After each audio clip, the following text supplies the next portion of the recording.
Some breakthroughs will not happen immediately.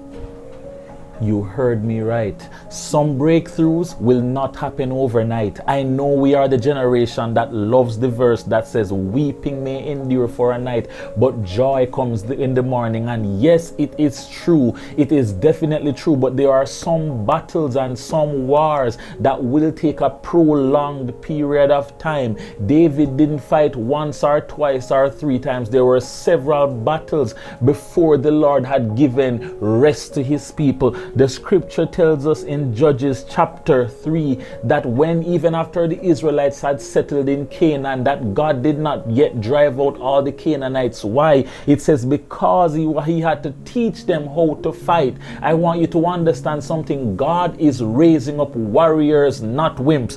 God is raising up worshipers, and if you're going to be a worshiper, you have to learn how to fight. Everything is not going to come as soon as you lift up your hand to pray. Everything is not going to come on the first praise break. Everything is not going to come after the first day of fasting. Some enemies are stubborn. They refuse to leave without a fight, and God is training you up for that. I want you to know, however, the enemy does not like when we are persistent. That is why Jesus tells us to be persistent in prayer. That is why he tells us to knock. That is why he tells us to ask, and that is why he tells us to seek continuously.